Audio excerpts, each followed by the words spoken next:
Welcome to the DTC Insider podcast, where online business owners come to find actionable tips and tactics to grow their businesses. Now, here's your host, Brian Roisenthal.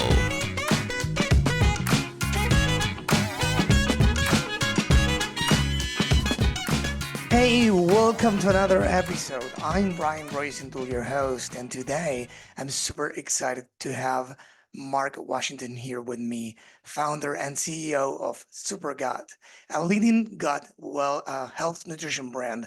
Marc's brand focuses on boosting digestion and supporting healthy appetite control. And in the past year, they have achieved impressive growth, and we're going to discuss that in a minute. Uh, Quadrupling revenue and breaking into the physical retail space after building a solid DTC foundation. We'll dive into the entrepreneurial journey, the challenges they have faced, and how they continue to stand out in a competitive market with their science-backed, ethically focused products. Hey, Marc, thanks for being on the show. No, nice intro. Thank you very much. I appreciate that. Great to be here. Yeah, well, you deserve it. So, after all, it's your story. So, why don't you go ahead and introduce yourself if you have, of course, anything to add on your background and how you came up with the idea of creating Supergut. Yeah, absolutely. So, background, I've been in the space of health and wellness throughout my career, but up until now, I've been the right hand to the executive, to the entrepreneur, right? And I, help scale other health and wellness businesses in food and beverage and supplements and fitness, and I love it. And I thought that was my path, but there was always an itch, right? That entrepreneurial itch, which had been building. I was like, at some point, I'm going to scratch that itch. And I was like, I learned a lot from very successful entrepreneurs, like in this space, how to help people live healthier lives, how to scale businesses. But at the same time, I always felt like there were some elements that things that I would do differently, right? If I were to actually launch a business. And one of the things was much more of an impact orientation. Which is something that really drove me to start a business. And it's something that has always been inside me. But I'd say what brought it to the forefront was actually a personal story that I do share and speak openly about. It actually was related to my sister. Her name is Monica, and she struggled with her health throughout her adult life. So she lived with diabetes and obesity and hypertension, and she tragically passed away far too young. And that was something that really was a tragic, and it struck me deeply. And it was just a fire that built in me over time that this shouldn't have happened. And part of I think helped me connect with my why, and why I'm here is to help other people, like, and honor my sister's legacy with more impactful functional lifestyle. And like, let's try to do that through food and nutrition. And so that for me was the final thing that got me, out of the executive chair and into the fire, right into the arena of this crazy entrepreneurial world. Yeah, that's a powerful story. Thank you for sharing that, by the way. Yeah, of So, course. so when did you start the company? What year was this? Yeah, it was about 5 years ago, back in 2019. So Yeah. we can say, there's a point like COVID marked like and before and after. So it was pre-COVID. Yeah. Yes, that's right. Well, barely pre-COVID, right? I mean, remember, like, when things started building up, like we were in an office because I always wanted to have my team together. It was a small team. It was like four of us at the time. That we had a co-working space and we were working on stuff together. Then all of a sudden, I'm like, this thing is happening, right? And then as soon as it came down, we all like scattered, right? Like cockroaches when the light comes on to our other locations. And we launched the company. We launched the brand, I should say, in the midst of COVID. Like, and so we started out direct to consumer. Fortunately, given that it was a nutrition product, we had manufacturing partners that could stay in business. And so, yeah, we launched, you started pre COVID, we launched the brand in the midst of COVID, and now we're obviously operating post COVID. Wow, that must have been tough. It Yeah. was I mean, looking back, it was like the golden era or the most recent golden era of e-commerce, I would say, the COVID years. But Mhm. I'm not sure if you were launching or about to launch the brand right before COVID with with a certain context and rules, Yeah. and then COVID hits and boom, you don't have the team in house anymore or in the office Yes. anymore. You need to make sure that supply chain still works for you. So Yeah. that last part was one of the hardest pieces, was actually supply chain, because we were able to figure out, as most people have, how to get things done in a remote environment, right? I mean, I prefer in person as much as possible. We figured that part out, but having a supply chain and a distributed supply chain and ingredients sourced from different locations, it was an absolute mess during COVID. So it was definitely a major challenge. Yeah, but well, you have done a great job because based on what I know, and correct me if I'm wrong at any point, you have exponentially grown in, I mean, the revenue of the business in the last year. So I'm very curious, and I'm sure the audience is too, about what you did or which factors influenced that growth. Yeah, absolutely. And one thing I'll just say is, yes, we definitely have found, sort of figured ourselves out and the right value proposition that really resonates with consumers, and that's allowed us to really scale, in particular over the past year.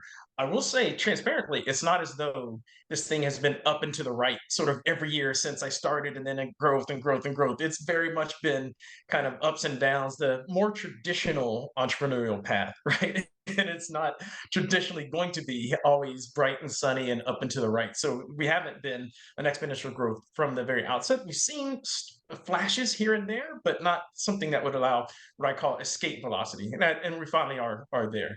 And for us, I think one of the keys is we have always had this foundation in functional, science-based, but still enjoyable products, right? That was the foundation when kind of the ethos of the company, and where we really started doing a lot of research and making sure that our products actually delivered on the promise and they were actually functional, good for your gut health, but good for overall health, metabolism, blood sugar, appetite control. What would take us a bit to evolve was on the branding and the value proposition, right? How do we express that in a way that's going to resonate with the consumer, that's going to solve a problem that is top of mind for them? And that's where we iterated on kind of over time, and we tweaked. We actually rebranded the company a couple of years ago to Supergut. So Supergut as a brand is only about 2 years old. So we rebranded, and we also have tweaked and played with our value proposition. Like at first, we started on a real, more of a significant health issues, like focused on like blood sugar control and obesity, like literally mostly targeted at people who are really struggling, frankly, very much like my sister. And then when we rebranded to Supergut, we're like, well, let's see if we can actually be more preventative in nature, right? From a brand and from a value proposition to help people try to stay on a healthier wellness path. And leaning more into the gut health dimension. And it's really been this third era that I talk about, where we've kind of combined those two together. Whereas now we consider ourselves the gut healthy approach for healthy metabolism and appetite control. And one of the things we talk about a lot is we help your body naturally create some of these hormones that'll keep you satisfied and satiated. One of them is called GLP-1, which now is very popular because of all the breakthrough weight loss drugs like Ozempic, Mounjaro, etc. The reality is they're mimicking something that your body's naturally meant to do when it's fed the right things. And those things are the prebiotics, like what we have in Supergut, and that happens in your gut that actually helps you naturally create some of those appetite suppressing hormones like GLP-1. And so that's when we tweaked and iterated on that. And it's helped us communicate the same base foundation of products, but communicating in a value proposition in a way that resonates with consumers and helps them connect the dots to, oh, okay, so now I understand why you're talking about gut health, because it's connected to this thing that can help me maintain healthy weight or maybe even lose weight. Like now I'm in, right? And so that's really getting that right, getting the branding right, and the value propositions really is what's allowed us to introduce Supergut and introduce our really functional, great tasting products to a lot more people, and has kind of help us scale. Real quick before we continue with the episode, let me tell you something. If you own or work for a DTC brand and you're not hitting your revenue and profitability goals, you're not alone. Things are getting harder, and what used to work doesn't anymore. That's why it's important to find a business-oriented partner that's focused on improving the levers that will change the game for your business. And believe me, it is possible. At BSR Digital, to give you an example, we have recently helped our clients generate between, listen well, 80 and 700K in extra monthly revenue. If you'd like to explore how we could do the same for you and your business, head on over to bsrdigital.com and book a call with us. That's cool. And I guess it was, I don't know, was it easy to, you know, communicate those values because it's so technical that you need to, Yeah. simplify the message for the audience. So did you Yes. find that Hmm. process easier than you expected or harder? Harder. Yeah, no, I would say the answer is going to be harder to pretty much anything that relative to expectations. But yeah, it's one of those things where I knew this going into it, that you need to communicate in a way that is received, right? That resonates and keeping things simple. That's kind of something I've come from consumer. I've seen it. But I will say that at the first era of this company, the science was so profound and so fascinating that I'd say I and we as a company fell a little bit too in love with the science, right? And to some of the technical. And I think we overdid it in terms of how much we wanted to express that and educate. I still think those foundational tenets are part of this company and this brand, but I think we've definitely oriented it in a way where it's not just hitting you over the head with a lot of technical, where you have to feel like you have a Yeah. PhD, right? In order to understand what we're talking about in a way that a average consumer can understand. Is one of the big changes that we've had to tweak and iterate, both reorient myself as well as my team and our brand, in a way that we're still providing some helpful information and some education, but I like to say it's edutainment, right, from a content standpoint. So we might do things in a fun way, that in bite-sized pieces, and then we're there for anybody that wants to go deeper. You can go to our site, you can go to our blog, you can double click and you can get into some real technical gut microbiome, short chain fatty acids, butyrate, and GLP-1 and GIP. Like, we can go very, very deep for anybody that wants to. But I will say that that's not most people. Right? Most people are like, does it taste good? What's it going to do for me? I'm Yeah, good. How much exactly. does it cost? Right? So, in a few minutes, I will ask you about, what you said by the end, entertaining through the message, educating, etc.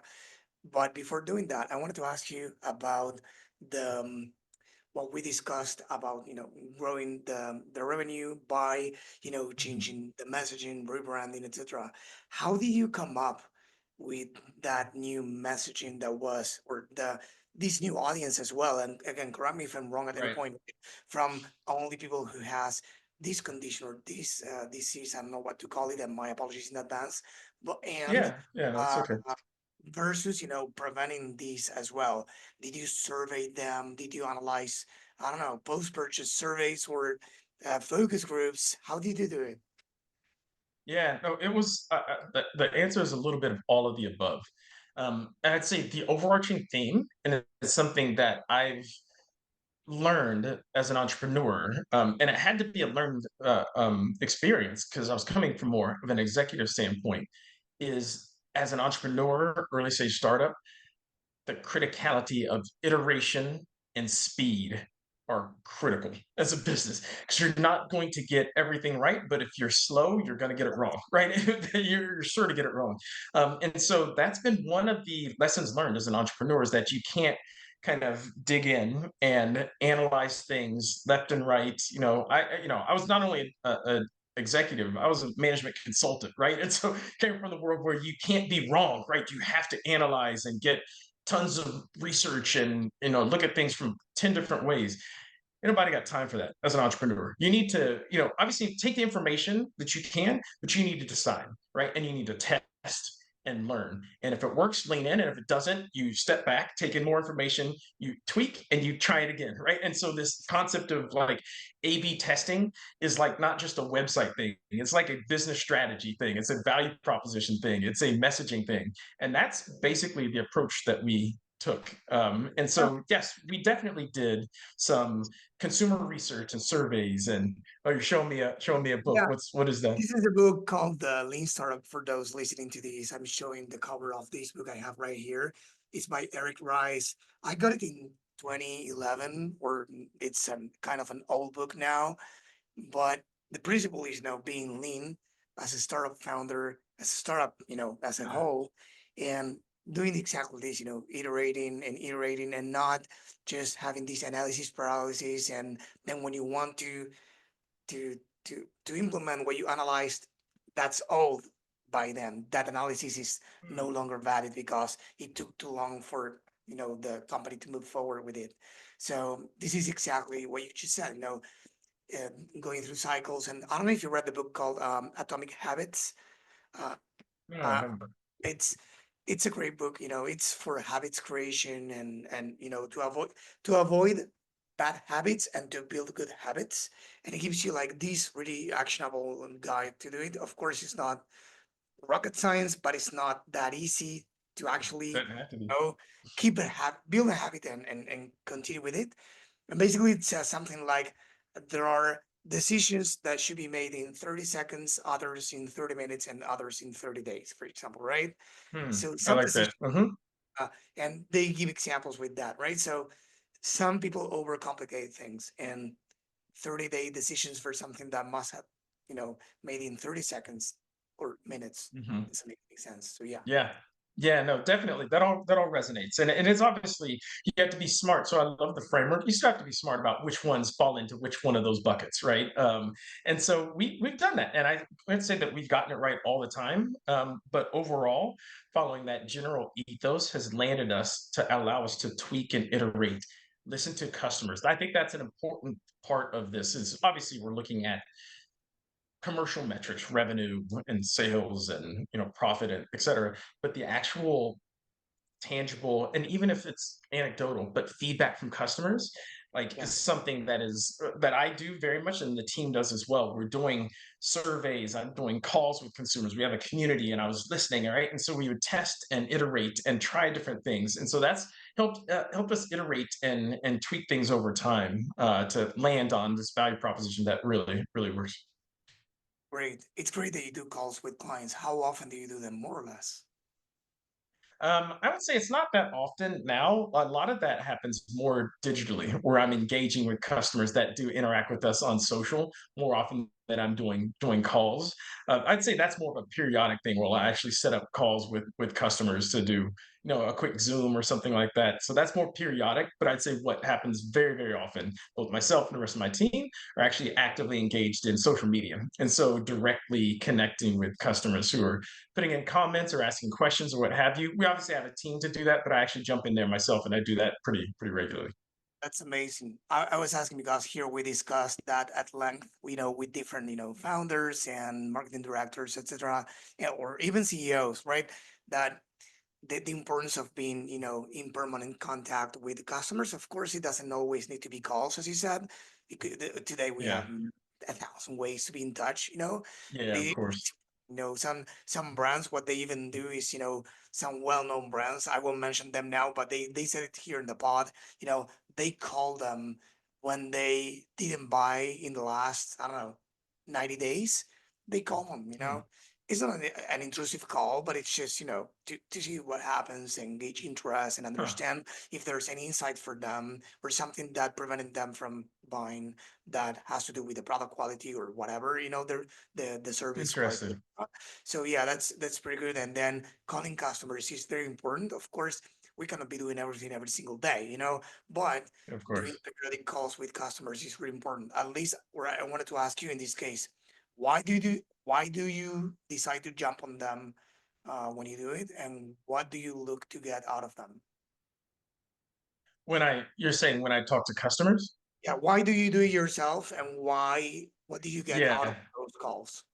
Yeah, yeah, because there's nothing like the actual visceral reaction in the real world. Like when you are just looking at metrics, they matter. Like I'm obviously I come from a background of analytics and reporting, and I love numbers, right, and spreadsheets and so forth, and they matter a lot.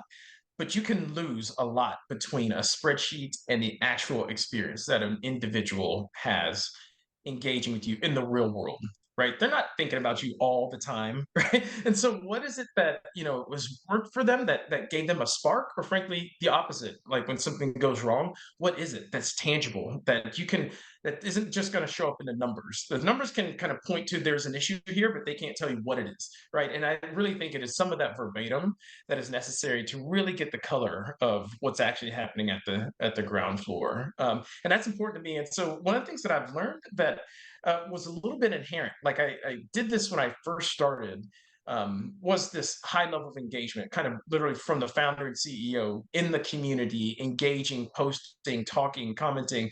And one of the things I had heard, like another, I can't remember where I got this from, was, but especially in the early stages, is to do things that don't scale. Right. I mean, a lot of times the advice is like everything you have to scale. And so you have to be thoughtful. And I think that that's well placed advice. But especially when you're trying to figure yourself out and figure out your value proposition, trying to find product market fit, I think it actually is really good advice. And I'm fortunate that I followed this one was to do things that don't scale. Right. So to be in there and active and to learn to iterate and hone in. And obviously, we have a bit more structure in place that can do a little bit more of it so that I'm not carrying all that load. But I thought that was really helpful advice. And I learned a lot by knowing at a very detailed, visceral level what the customer experience was. I love that advice. I first heard that from Jack Ma, Alibaba's founder, Mm-hmm. and we discussed that a few episodes ago with it's a company that it's redefining the bag, let's say, for going to the gym, for going to, work, traveling. So it's like all-in-one bag. And Hmm. the founders, what they did back then, and they currently do it as well. They went, for example, to Central Park and some other locations with a sign saying, "Ask us about our bags." And Huh. the beauty of today's era that we are living in is that even the non-scalable things can scale through content. Hmm. Through. So they Yeah, recording it's some actually true. non-scalable things. And the beauty of doing non-scalable things such as those is that, of course, they are not the only ways, but this is a way to get the like in-person reaction of your customers about Mm-hmm. the product. So you give them the, let's say in this case, the bag, right? And they open it, they check the zippers, the size of the pockets. They don't say anything so far, but you can already see if they are checking for something or the Hmm. faces, the expressions. And then of course you can chat with them and interact and ask them right there and listen to the questions they ask. Or do you have another model with bigger pockets? Or do you have like, you don't have Uh-huh. that online? Of course you have it, but in like in a reduced version because not everyone who looks at something online leaves a comment or review or whatever. In this case, Mm-hmm. you can interact with them, right? So that's the beauty of those efforts. Agreed. Agreed. Yeah. Now I wanted to ask you about profitability because it was a word that was neglected for many years, and Mm-hmm. Mm-hmm. I'm not pointing fingers to anybody because it's great to be in my position and point fingers at every company for neglecting that. But the truth is, most companies were comfortable with, with everything until they weren't because of how things unfolded the last few years, right? So now everyone is like, okay, it's not only about talking, customer acquisition and top line revenue, it's about the bottom line profits. So Mm-hmm. you are a venture funded, right? So first, I wanted you That's to correct. explain to everyone who is listening and who's looking to be in that position as well to say what does it involve actually to be venture funded? What are the ups, downs, or everything that entails in the day to day? And then you are profitable now, I believe, right? So why are you profitable Just now? about. When, when, Yeah. when was the first time you reached profitability and how did you, I mean, was it always important for you? Again, it's 1,000 questions in one. Don't worry I if got it though. I got it. Yeah, it's all good. I got it. I got it. So I'll talk first about being venture funded, right? And so that was one of the things that was important for me. And there's pros and cons to every pathway, right? For me, like as an executive, if I was going to jump into this, I was like, I want to do this at scale. And so having funding from the outset was fundamental for me to kind of leave this track and jump onto this entrepreneurial track. So I was a little bit unique in that I actually raised seed funding before I had a product. It was based on relationships and reputation and a firm that sort of invested at the very earliest stages when there's a concept and there's some science behind it. A group called the Production Board was my original seed investor. So this was foundational for me to have that funding so that I could go out and do the research and build a team and build a brand kind of even before we had revenue. And so I didn't come from, deep pockets. And so it's not the kind of thing that I could have done just bootstrapped, myself. I wanted to do it. And like I said, I wanted to build something that had potential to scale right away. And so that led me down this venture path. And that did kind of enable us to invest in the science and the research, in the team, in the brand. And we raised a Series A from Alpha Edison and Acre Venture Partners as well. That allowed us to continue to invest and iterate, right? And so that definitely has given us potential and opportunity to invest and also to try things and frankly to recover when things didn't work as well. So it's been absolutely foundational and fundamental.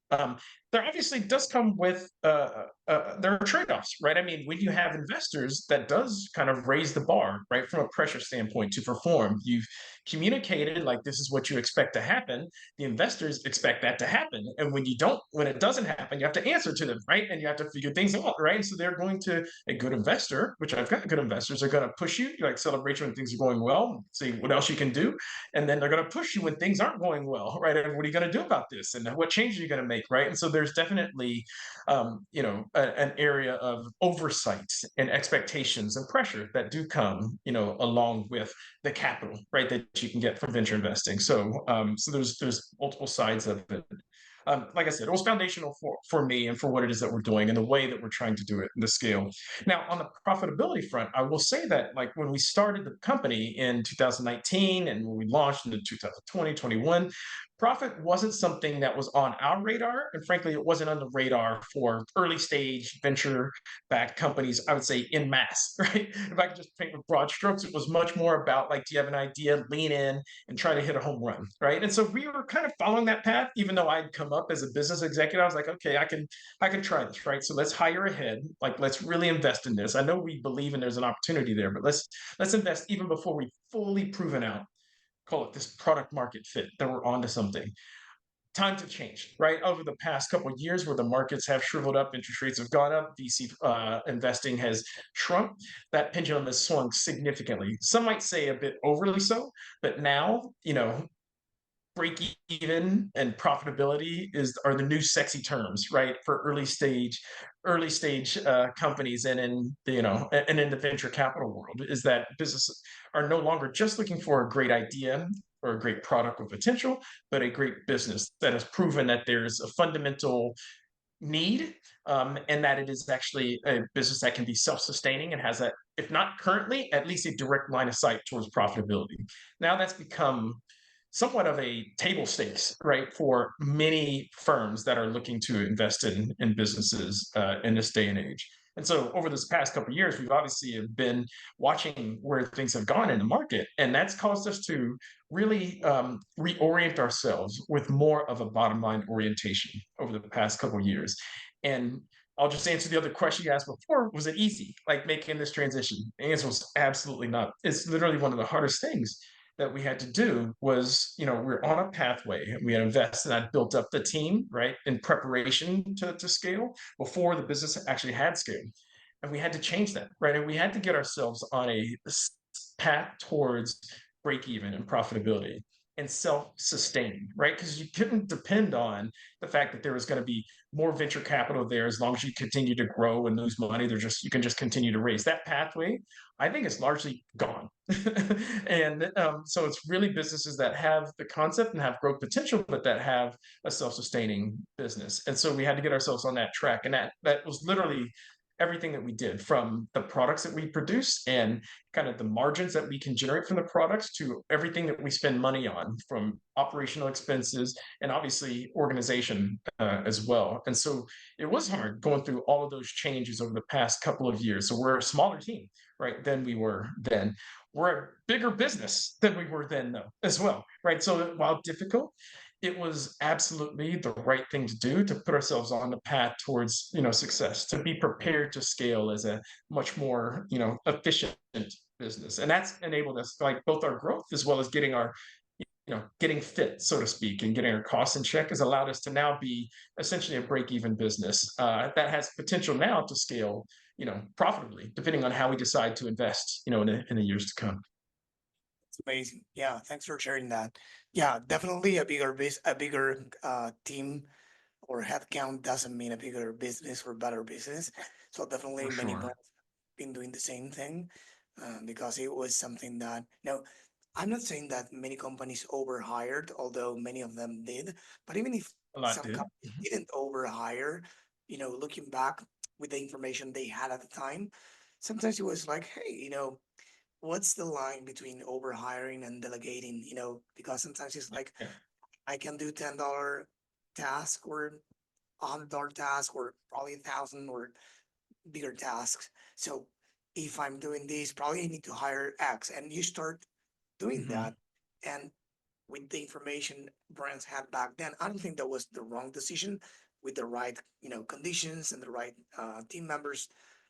But then it became almost impossible to continue growing profitably with such a company, size. So Yeah. I don't know why this company I'm going to mention in a minute didn't do it this last year, but there's a beautiful e-commerce community called e-commerce fuel.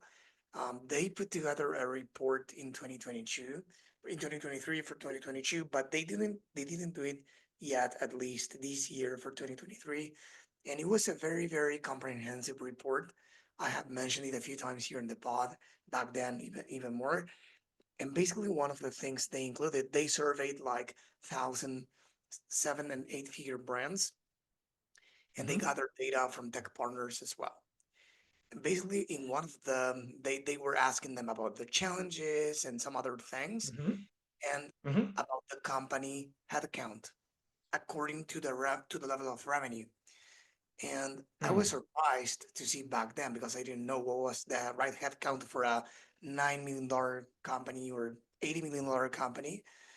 And I was surprised to see that probably up to 5 million, it was less than 10 people, or up to 10 million, it was Hmm. 12 people, or something like that on average.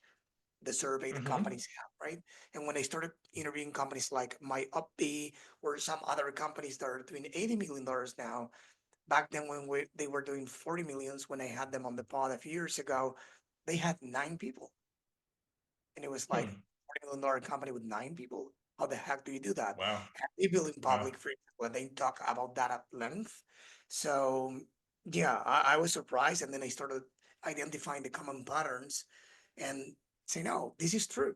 Like what I read in that report, of course, I can validate that with every guest I bring on the pod, every client we work with at the agency, that they have a smaller team that I would have thought back then, Hmm. right? So Yeah, it's actually been like like I said, while it's been tough to go through the iteration from where we were to where we are, it very much has been incredibly necessary and informative to show what you can get done, right? With a smaller, tight group of dedicated, committed people that have, the right skill set, the right culture, the right attitude, and a sense of resiliency as well. Is sort of proven that we're at a point now where the seams are about to burst, right? And so, in order to scale, we obviously are going to have to build the team some now as well. But that's definitely something that is seared in me as we do scale, maintaining that hunger and fit mentality. And so, not sort of build it and they will come,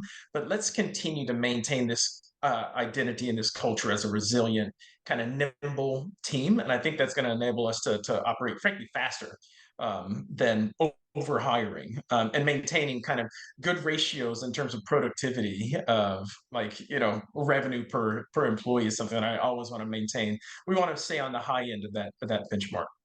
amazing. I wanted to talk about retail because you started, with the DTC channel, and then you entered into retail. Could you please talk about that? Why did you decide to do that? Was it, as you imagined before starting retail? Mhm. What were the main challenges, etc.? Yeah, yeah. So it was always part of the business case to build an omni-channel business, right? So at the outset, the aspiration was very large, right? In terms of how I think about things and the kind of impact that I want to have, what gets me going. Like I want to have a business that can help impact public health at large, right? I know those are big words, but I want to make it easier for people to feel better, right? And with functional foods that can do that. In order to do that, you have to have a sizable business, but you have to have products that are pretty broadly available. And so I always felt that even though I wanted to start direct to consumer, always anticipated that an omni-channel approach was going to be the eventual pathway for the company.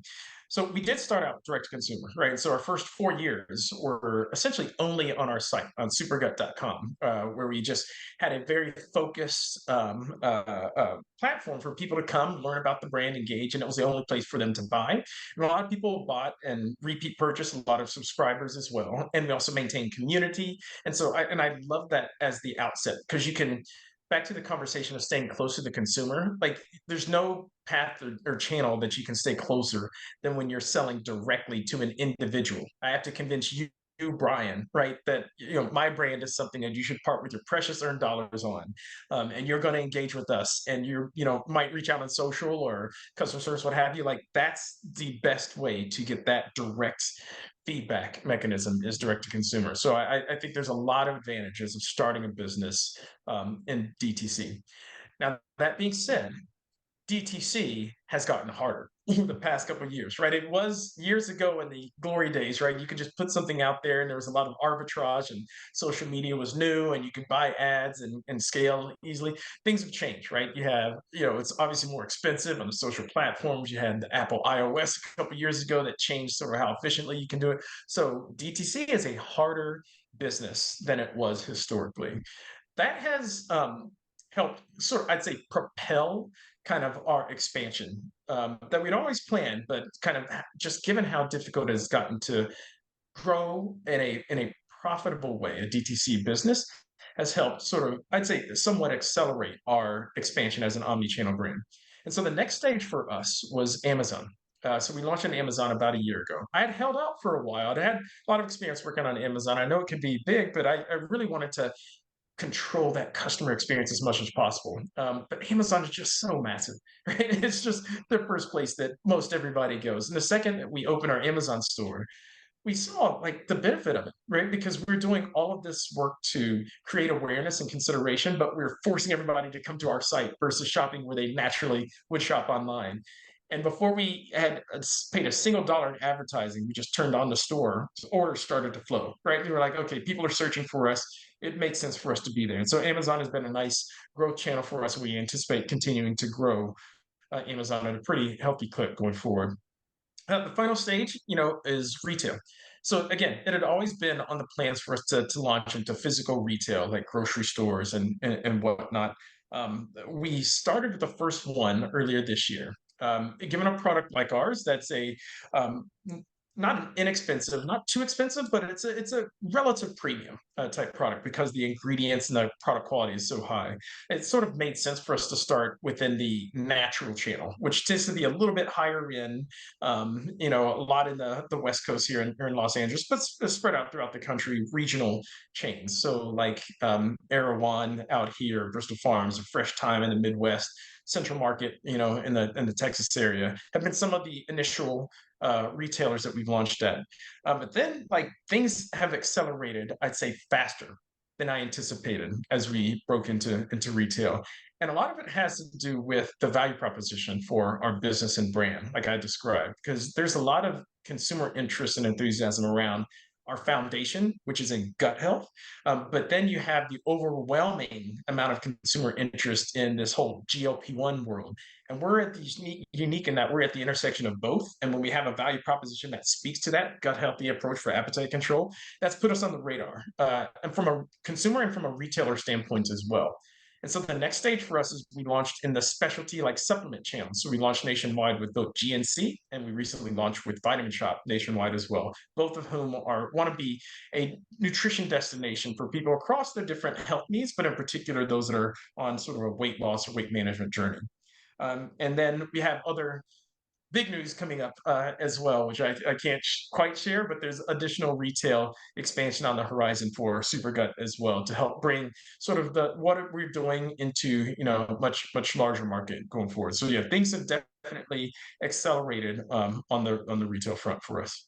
Yeah, I can see that as a common pattern for many brands, that, are, let's say, qualified, or it makes sense for them to sell in retail. And yeah, it's been a trend. DTC is harder. I mean, paid ads are, more expensive. I'm not saying they are less efficient. I would say that the the bar is definitely higher, and there's let's say, many brands that are shining and succeeding there, and many others that are not, and there aren't as many gray areas as before. It's not as Yeah. easy with $1 and get 2 or 4 or 10 out of it, right? So yeah, definitely. Yeah, no, that's true. Yeah. So Yeah, with and even some of the brands and even some of the brands that appear to be succeeding, and are growing and high top line aren't necessarily succeeding when it comes to the bottom line, right? In terms of actually creating a profitable, self-sustaining business.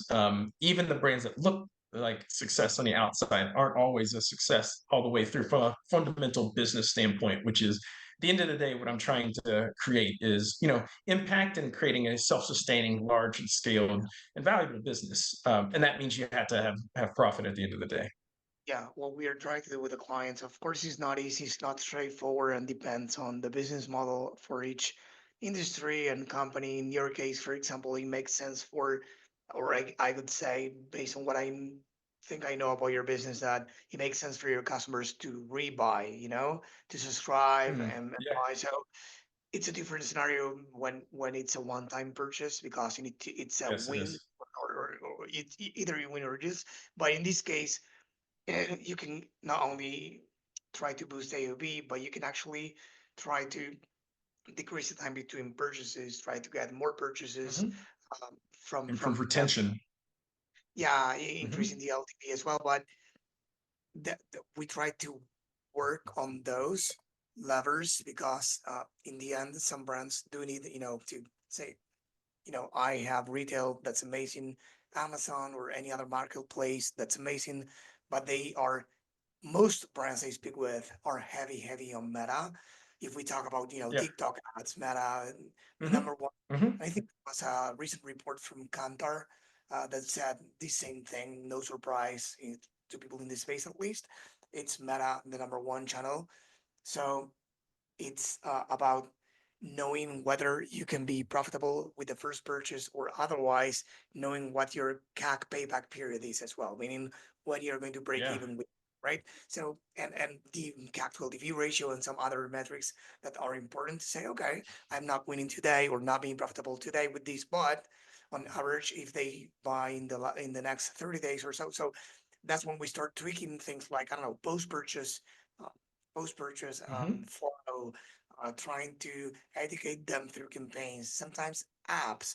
Some brands have apps. There are some tech partners that help brands build an app without coding Hmm. or anything like that. Some other Hmm. brands have a custom app. But the point of the app is not to have a replica of the e-commerce, is to complement uh, the Engage.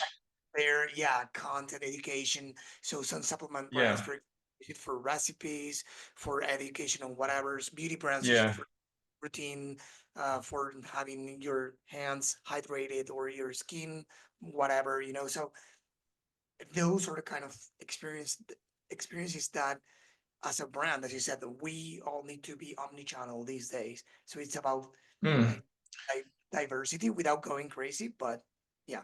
I think so. I think so. Like, and there's no one size fits all, but I definitely would. I would posit that most brands should be thinking from an omnichannel standpoint these days. Yeah, and it's because the number one reason, for me at least, based on what I have heard, is, you know some different people buy in different places. I look for Mhm. things on Google, my wife on Instagram, some other people on Amazon, some other people on eBay, some other people on Reddit. So people are everywhere. So if you expand the Mhm. message, chances are that the message, the channel, the format, like some people love watching videos, some people hate it, listening to Yeah. podcasts, some rather read a Mhm. newsletter, right? So it's a different thing. So the angle, variety, touching different pain points, addressing different, Yeah. needs. So again, so everything is about diversity, channel, message, angles, formats, etc. So now I wanted to ask you about that exactly, because I wanted to talk about something that I think it's key for you guys, which is earned media. What Mhm. earned media, for people in the audience who are not aware of the term?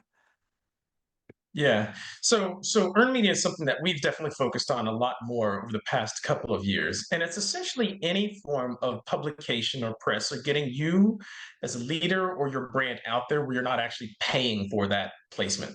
Right. And so examples are some podcasts, right? Like this, periodicals, newspaper, magazine interviews, can be television, can be press releases, can be listicles, kind of all these different forms of getting your brand out there where it's not paid advertising. It's not just pay for play.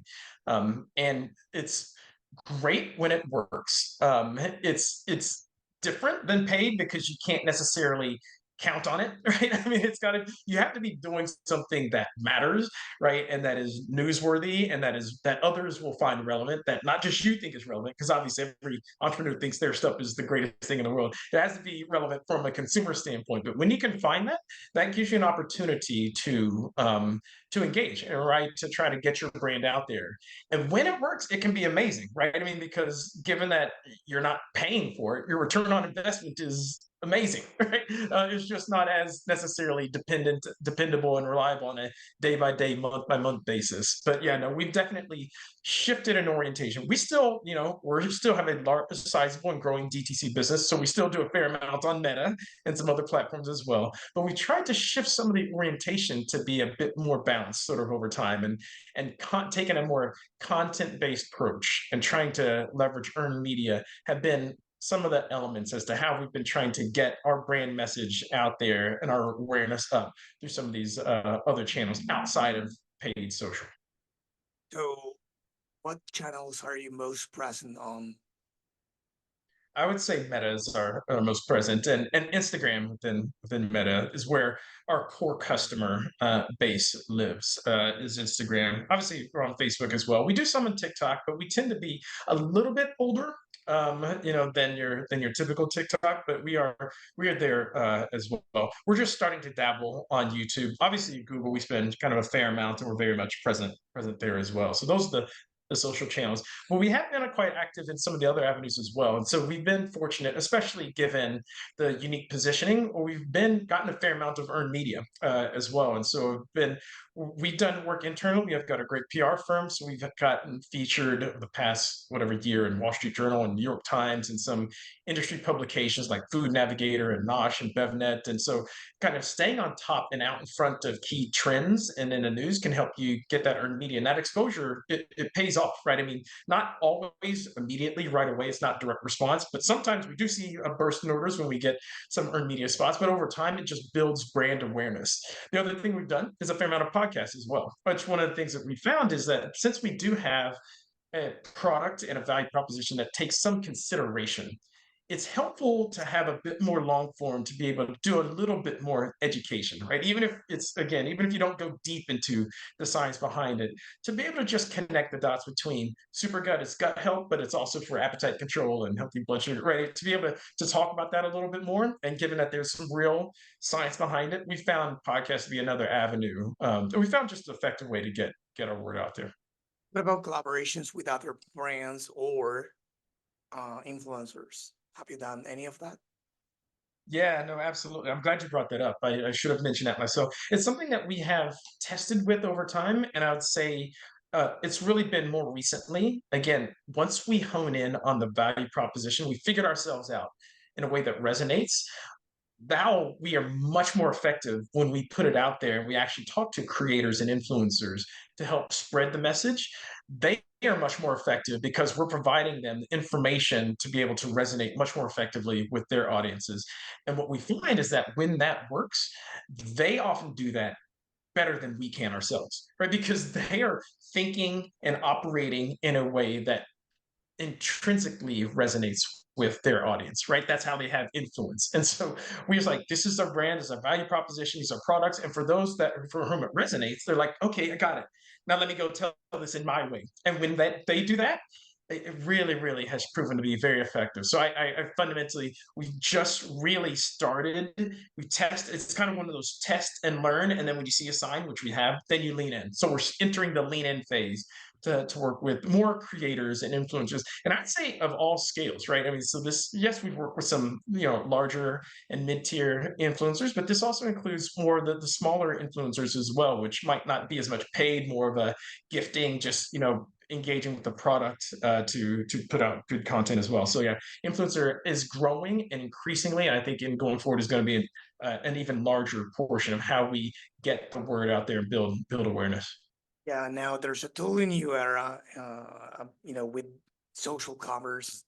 We have TikTok Shop. We have the partnership between, Google and Shopify, and not to mention what's not only, let's say active, at least that I know of, but it's in the works between the partnership, like between Google and Netflix, for example, to show ads on these streaming platforms. And even in the future, why not being able to buy while you watch a TV show or a movie on these streaming platforms, buy what Hmm. the guy or the girl or whatever is wearing, or the couch you see, Yeah. or whatever. So we start in a totally new era. It has already started. It's here. It's a totally different thing, totally new opportunity for brands to leverage. And yeah, I'm super excited about that as well. Very cool. So I could stay talking forever because I feel that I have 1,000 more questions, but Okay. we are almost out of time, and I want to be respectful of your time. So, last question I will ask, or I have two more, but this one is probably the last about the episode itself. If you were starting from scratch, what could you do differently for everyone in the audience who is about to do that? Yeah, I would say there's two things. I'd say, and they're related. One is iterating and figuring out your value proposition, and really focusing in on that from the very outset, and testing and iterating before leaning in, right? Before investing significant dollars, do something on a small micro scale and test it in a million different ways to hone in on your value proposition and making sure it's one that resonates and that has real potential and it's solving a need for a consumer. So doing that early and figuring that out as soon as possible is an absolute unlock to building a healthy business. And on a related note, if one thing I would do differently, I wouldn't have invested as heavily until we had figured that out with a higher level of certainty, right? And so in terms of like the amount of infrastructure and the size of team, et cetera. So staying nimble as possible while you are figuring yourself out before you lean in are the two elements. Again, they're related, but those are things. Obviously, hindsight's 2020, right? And thankfully, I survived kind of the challenging period and figured it out now. But yeah, looking back, I think we would have saved a number of years and a fair amount of capital if we had followed a bit more of those approaches at the outset. But that's the entrepreneurial experience. So it's a lot of lived experiences. But yeah, hopefully some others can take some of these lessons to avoid some of the pitfalls that I ran into in the first couple of years. Amazing. To wrap up, is there anyone you would like to give a shout out to? Someone that has helped you in your career, mentor, former boss, anyone? Yeah, well, frankly, I'm going to give a shout out to my team because this team is unbelievably resilient. The fact that we have currently 9 full-time employees that is doing a lot and building this rocket ship that have been with me through the ups and the downs of this business. And I obviously could not do this without them. And we have a really strong culture and a really strong sense of resiliency. And this is a team that I can't wait to scale this business with. So yeah, if I'm going to give a shout out to, it's definitely the people that are on this boat with me rowing on this crazy journey that we call Supergut. Amazing. Shout out to them then.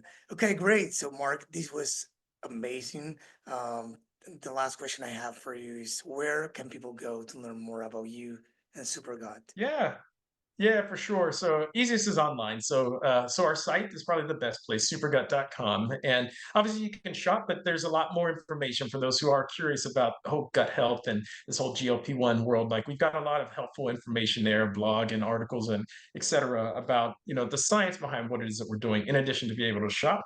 You can also find us on Amazon on the Supergut store, and our full product lines available.